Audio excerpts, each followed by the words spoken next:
Welcome to the GridMod Pod, brought to you by AEIC.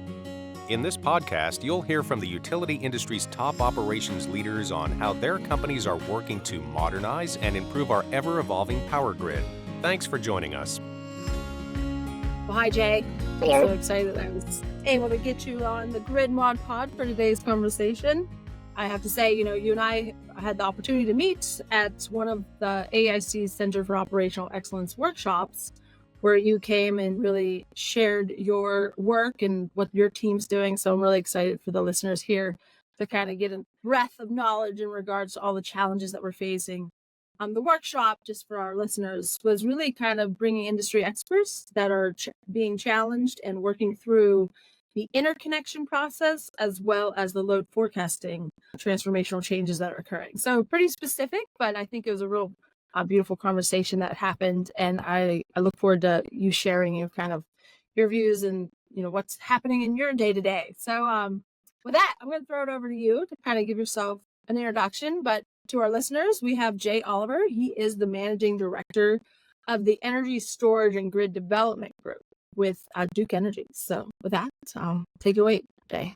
Thank you. I tell you what, I enjoyed attending that conference. I actually learned quite a bit about the different things that are happening across the United States. And, our industry is different. There are some states where the utilities are vertically integrated and accountable for generation, transmission, distribution, and customer. And there are other states where those are split up. And it's unique to hear the different perspectives of each of the utilities and how they're attacking the transition.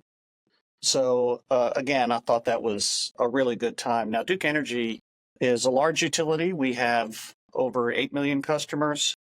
We operate both electric and gas operations. I'm on the electric side of the business. We operate our electric business in North Carolina, South Carolina, Florida, Indiana, Ohio, and Kentucky. So we have a pretty good perspective on things that are happening, particularly in our jurisdictions. So happy to be here. Yeah, I think it's incredibly valuable, even though we all sit in different spaces, and something that I say quite often on this podcast is every grid is like a fingerprint, and there's really no peanut butter spread solutions that are easily integrated and really kind of transformed with the utility. But I think what we really got to was kind of the basic building blocks and really the data that is required to really set up for success. So with that, I was just going to jump in and kind of, give you the opportunity to explore, what we conversed about. But, with everything going on, the current trends, all of the future changes that we sit here and talk about on this podcast within our energy sector is ultimately creating a need for us leaders to create the language around grid modernization, and so each one of us utilities, are building that content, that ability to communicate effectively to all stakeholders. So just from your perspective, what is Duke seeing from all across the states, or maybe you can speak to a particular state because that might be easier with the time we have, but I'll let you take that for what it is. Yeah, I mean, it's generally across all of our states. And I'll start with the first and right now most important aspect of what we're seeing, and that is significant load growth projections. In fact, we recently updated our spring 2023 forecast. This is in the Carolinas in particular. We updated that just in the fall, so 6 months later, and our peak load forecast grew by approximately 2 gigawatts. That's a massive amount of growth, right? It is massive. So, and this is happening all over the country. That is a whole city, one city. Yeah, true. It's happening all over the country, and we certainly see it. And, in our territory in particular, Southeast, Midwest, we are seeing population growth in our territories. So we continue to see that. That certainly contributes to that growth. Electrification, electric vehicles, certainly contributes to the growth. But the big change that we're seeing, and again, we're not alone here, is the amount of data centers, the amount of AI that is seeking to locate in our territories. Lots of conversations going on there. We also have a big growth in manufacturing in our areas. And in particular, one thing that I'm noticing is manufacturing associated with batteries, electric vehicle batteries, utility scale batteries as well. So that's happening in particular in the Carolinas. Yeah, I just want to share perspective when we talk about load growth, right? Like, everyone may be sitting around assuming, load growth, that's what happens, that's what occurs. Mhm. And I love to really bring us back to where we come from. There was a space and time where there was no demand, aka we did not have electricity and we did not light up our nights. And then really from the soaring 20s, like 1920s to 1970s, it was a 10 to, some places 20% load growth year, a decade over Right. decade. And then really from like the 80s to last like what 2010, what do you call them, the tens? There was this load decline or plateaued loads, and so those employees that have been working in utility, that has been the nature. So now we're going in the last, it's like whiplash, we're going from a space where once there was no load growth to now you're having to change your process, your models, your approach to really onboarding that. It doesn't mean it's not possible, but it's like we have to like really talk to the pivot point of what's occurring. So it's really powerful. And so Yeah. here we are in the midst of a large amount of load growth. We have done it before as an industry. I think there's solutions available. So and that's what we're here to talk about. But anyway, so Yeah. any other trends or things that you're seeing in the grid mod space? Yeah. So of course, while we have this load growth going on and we are planning for it, that's what we do. And these are algorithmic plans, right? They go through models, we do predictions, we do sensitivities, and we determine what is it going to take to effectively serve this new load. Now, at the same time, and this is going across our industry as well, we are committed to our carbon reduction plans. Our commitments remain solid. Like many other utilities, we are committed, Duke in particular, to 50% reduction in our carbon emissions by 2030 on our way to net zero by 2050. We're still working to do that and accommodate the load growth. Now, you got to do that while maintaining reliability of the system. So we won't retire generation that we need before we have replaced it.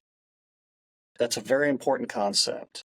We have some advantages at Duke. We have 11 nuclear units, for example, in the Carolinas that provide 11,000 megawatts of carbon-free energy.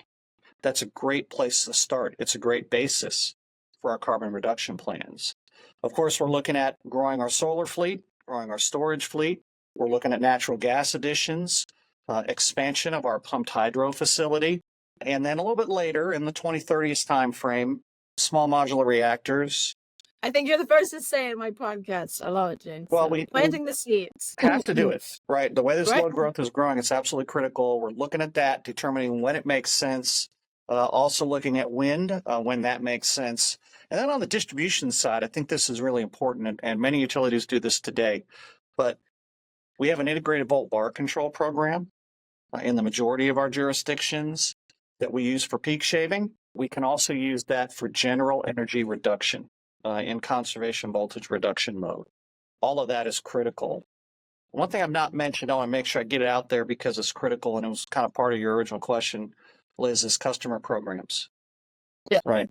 Load side programs. The easiest load to serve is the one that does not coincide with our peak, or maybe doesn't even come at all when it comes to growth. Okay. So energy efficiency is an important piece of our plan. Demand response, all the different programs that we're looking at for demand response, a very important piece. Rates that encourage customers to move loads to the times of day when we can fit them in without it increasing the peak. In fact, we're targeting an additional 2.8 gigawatts of peak load reduction from these programs by 2030. Say the number again. 2.8 gigawatts.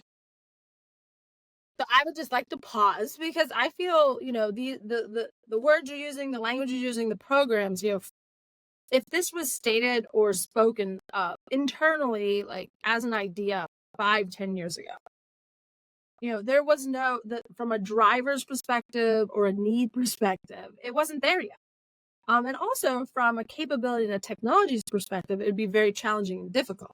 So there's a lot of things that happened in the last really 8 to 10 years to really shift the same language, the same capability and functions into this new light of now there is a driver, there is a need, and the technology is available. And so in and of that self, is so powerful, and how we effectively can communicate to all internal stakeholders as well as external stakeholders to the electric utility to be able to unlock that is like at the crux. Because if we're going to have this insurmountable load growth, we have to be able to have a conversation with our customers for them to understand the benefit to them as well as the benefit to the whole. And anyway, it's such a powerful enablement. So the fact that, Duke is sitting here developing these programs says, I think, to the industry that it is a tool in the toolbox that is incredibly valuable, no matter where you kind of sit within the regulatory environment or the drivers. Because if you're going to have load growth, this is a great tool to use, and it impacts everyone in a positive way, and it can be discussed. So you're I right. just want to You're take right. that one. We look at it as an all of the above approach, right? That's the way to think about this, right? It's a stacked approach. Yeah. Building more generation, becoming more efficient in the generation that we have, assuring our nuclear plants remain in excellent operating condition going forward, balancing the grid with things like storage and demand response, reducing the peak load growth to energy efficiency, right? And through dynamic rate structures, all of that has to be done. It all has to be balanced. And, we've got some experience at this, right? Duke already has 1 million customers that participate in demand response programs. So we know how to do this. It's time to take that to the next level and determine what the best next steps are to grow that in a way that makes sense for our customers. And I think, it's really important that we talk about that stack because, in life, the power of one is good, but the power of many is better. So being able to effectively use all of the tools in our toolbox and stack is really where we need to head. And so giving the opportunity to talk to and unlock those capabilities is important. So it's kind of the importance of AEIC. I'm going to get a shameless plug. The formation of this organization for 140 years has been to bring the thought leadership of one to an organization of many to really accumulate this thought leadership to then go back into our individual places and really drive that content. So very exciting. And thank you for sharing. So, with anything happening, there are going to be challenges, which some of us like to call opportunities, and then you get your eye roll, insert eye roll, just kidding. But towards this journey. But I mean, we kind of talked to him, but specifically, if you wanted to dive deeper into, some of the programs that we talked about to give that levity or, specificness to these programs. Well, so, let's just talk about challenges for a minute, right? We talked about a few, but, the most important one right now, like we said, is the unprecedented load growth, and how are we going to appropriately serve that load going forward while maintaining the reliability of the system. Now, when we talk about reliability of the system, quite often we think of just the bulk power system, the interconnected transmission grid, and the large generation facilities, which includes nuclear, gas, solar, winds, et cetera. But we also have to think going forward much more local, down to the transformer level, that transformer serving 5 or 6 customers. So, I want to talk about that just a little bit, why that is so important and why it also presents, I think, a really good opportunity for us, right? So specifically, we can talk about energy efficiency and demand response programs. I think, we started talking about that a little bit earlier. And just, we can go down multiple paths there, but a couple of the challenges associated with those programs is today they're very focused on the bulk power system only and those particular system peaks. Now, some utilities peak in the winter, some utilities peak in the summer. So the programs are tailored to either winter peaking or summer peaking. And understanding that and how that works is really important. Now, in our case at Duke, we're a winter peaking utility in most of our jurisdictions, which is not unusual for utilities in the Southeast because heating is often electric in the Southeast. So, we have to tailor these programs to winter. Now, we also have summer programs. You got to be careful. Here's one of the challenges. The current programs that we use today, most of them are pretty much on-off, right? And if you use the programs too much, you can end up with customer defection. Customers saying, I didn't really sign up to be controlled this often. And they can end up leaving the program, which means you lose, that particular in a customer perspective, say KW capability or large customer megawatt capability. So we have to be careful about how we use those programs today. So we're creating different programs that are more acceptable to customers for more enhanced use, right? An example is hot water heaters. Typically, when we operate a hot water heater program, the customers don't know about it. It doesn't affect their daily life. We also have a thermostat program now. I think we've got somewhere between 50 and 100,000 customers that already participate in our thermostat program. And you either preheat or pre-cool before the time frame that the peak reduction is needed. And then it goes through the peak reduction time frame, not operating, and you're going to either raise your temperature a little bit or lower the temperature a little bit, depending if it's winter or summer, and then the thermostat comes back on and gets you back to normal. But customers notice those type of programs much less. So we got to deal with that challenge because we have to be able to effectively grow our demand response programs. Another one we're working on, and we've got multiple different aspects of this, is managed charging for electric vehicles. Now, depending on the voltage level that you charge at, that load is very malleable, right? So what we don't want, and it's been very hot here across the United States, over the past couple of weeks. Yes, I'm up in Pittsburgh. It's unusual. Yeah, for very many hot, weeks. right? We're dealing with it. Other utilities are dealing with it, and I've got this terrible scenario that I envision that we've got way too many customers getting home from work at 5 or 6 o'clock when it's 95 degrees out and plugging their electric vehicle in, right? And needlessly, that contributes to this summer peak issue. Doesn't need to be that way because particularly when you charge at 240 volts, that load is very malleable. Most customers are going to charge maybe every 3 days or so. Their typical daily commute is only about 40 miles, which means at 240 volt charging, it really only takes a couple of hours to get 40 miles worth of charging. That can be done from 2 a.m. to 4 a.m. as opposed to 6 p.m. to 8 p.m. So making those programs simple for customers, making sure they understand what it means, and appropriately incentivizing customers to make those changes is really important. Let me give you another critical example around infrastructure, okay?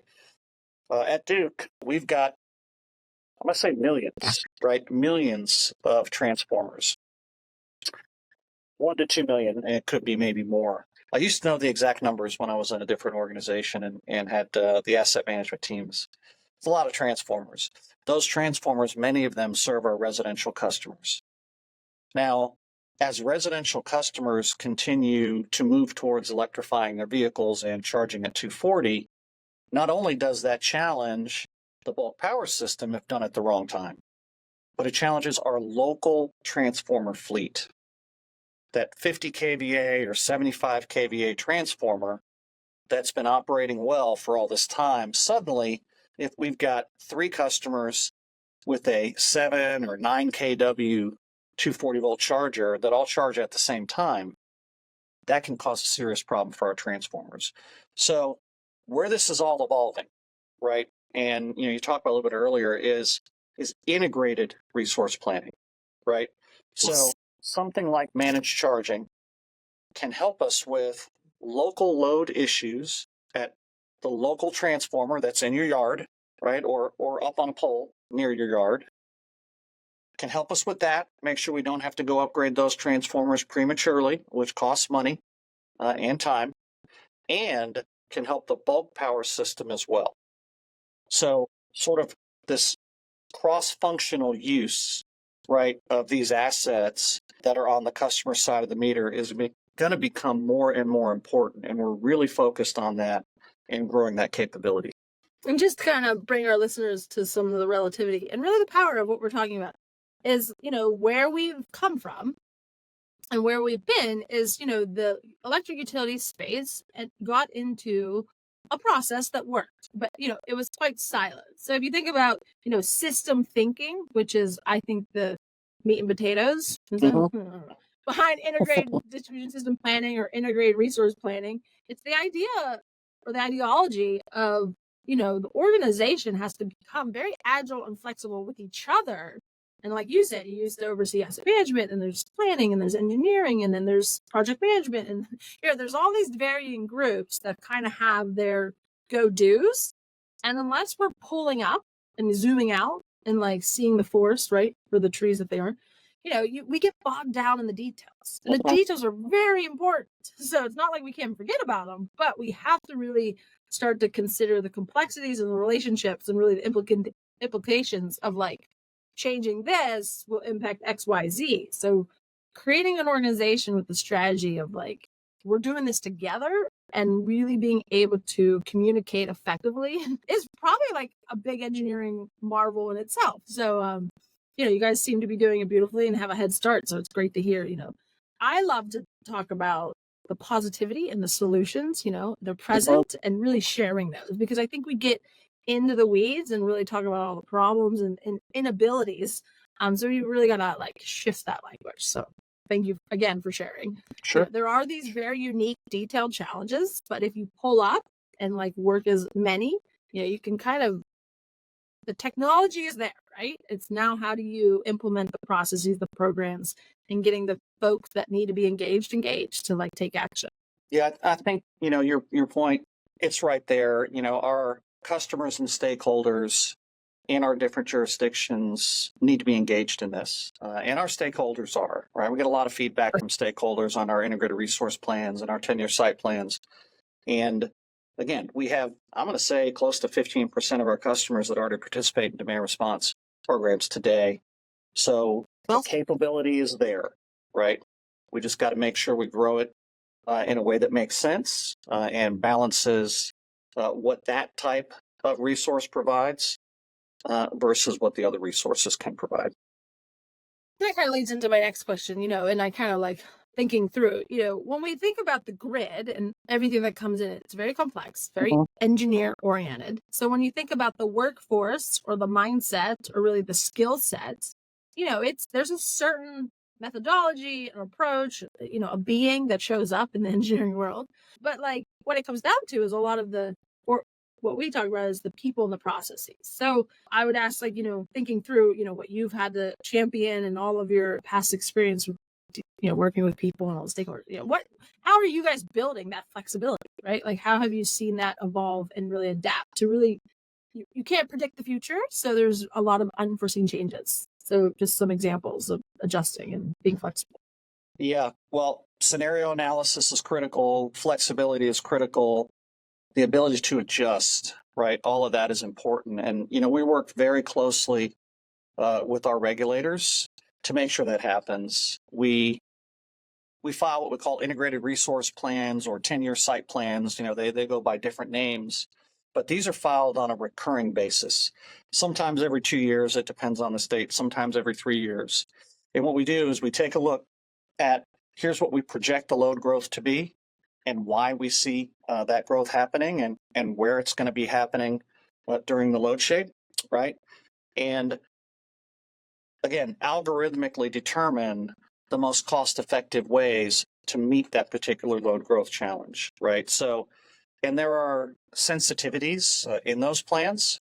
Again, these are algorithmic, and the idea is get them out there and get stakeholder input into them, and that's something that we do on a routine basis. And typically, our commissions look at those plans and give us feedback on them, and ultimately give us approval to move forward. Now, we do a plan in the spring of 2023 and realize we need to update it just 6 months later, which we did recently. So that check and adjust regularly is absolutely critical. And, we've got professionals in that regard. That is what they do, is, look at load forecasting and understand where that is going. Big change recently, of course, right, that a lot of utilities are seeing is the massive growth in data centers, AI load, right? That came very, very quickly, right? And that's something, again, that we had to adjust on the fly, but we're able to do that, understand where it's going to go, and move ahead. A couple other ways that build flexibility into this, right? So if your only resource was one type of power plant or one type of transmission pathway, you'd be extremely limited in what you can do, right? But that is not where we are. So when we look at our plans, it is a balanced portfolio. That's absolutely critical, right? Begins with customer programs, right? Can we shape the load? But it's not. Yeah, right. Can we shape the load or use energy efficiency so the capacity needed isn't as much, right, as initially predicted? Really critical. Then we look at, what are we going to retire?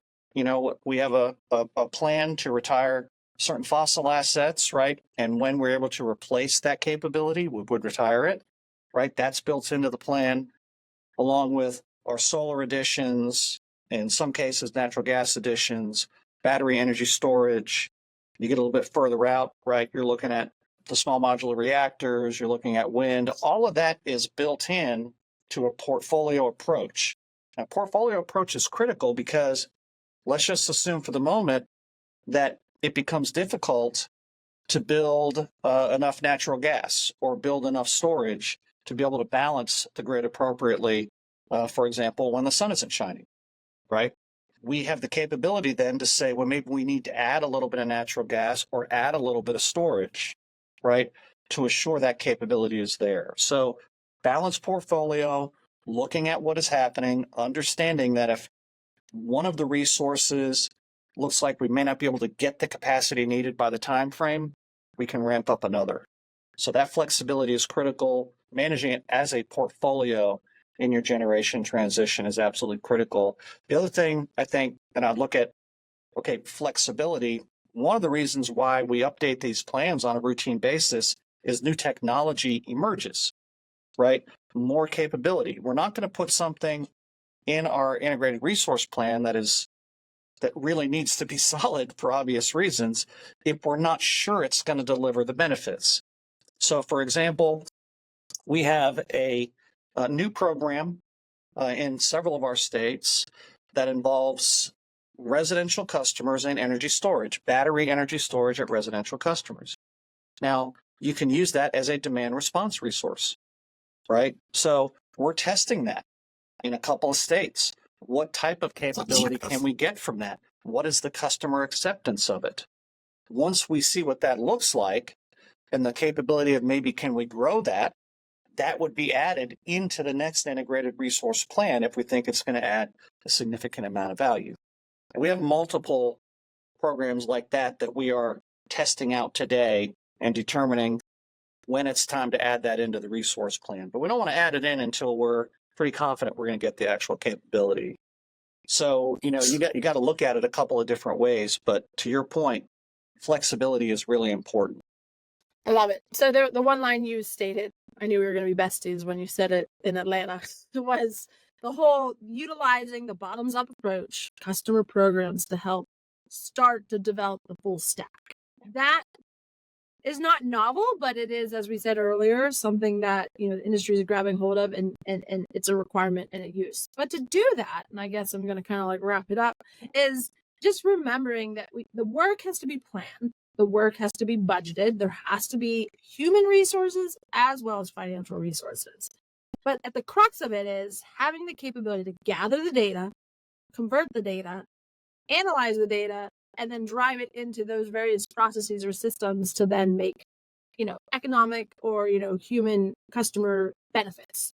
All of that in itself is a challenge that we all face within the electric utility. And so from those wanting to support and drive value to the industry, I just want to share. I think it's key to understand the system within you're trying to work in and understand that the grid has physical limitations.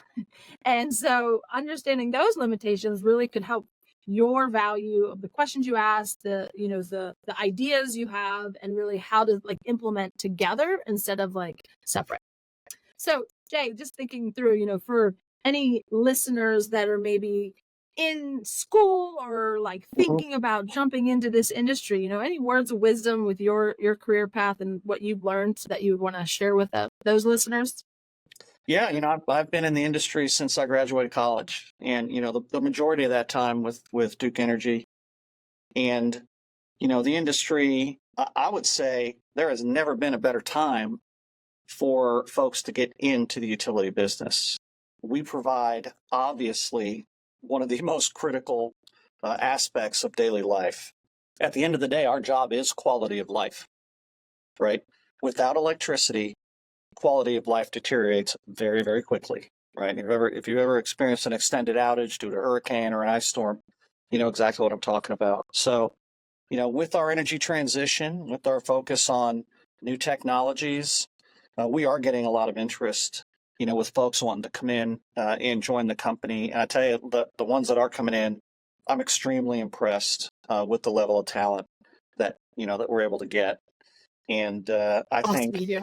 you couldn't make a better decision, in my opinion, to come and work for the electric utility industry in this particular time of change. I love it. That's one of my objectives of this podcast platform is to inspire, some future bright-minded folk that want to work within the utility to help, change. And as you said, electricity is a lifeline of society. So, here we are providing value every day and helping others when we show up for our jobs. Okay. Well, thank you so much. I love what you share, and I look forward to continuing this journey with you as we all champion these changes and drive these programs for all of our customers. All right. Sounds great. Thank you. That's a wrap for this week's episode of the Grid Mod Pod. Thanks for tuning in. We hope today's conversation got you thinking about new and creative ways to improve our power grid. Be sure to subscribe to our YouTube channel to be the first to hear new episodes. This podcast is brought to you by AEIC, the place where operations leaders come together to share knowledge and provide guidance to the electric utility industry. We'll be back with a new episode soon. Until then, keep powering on.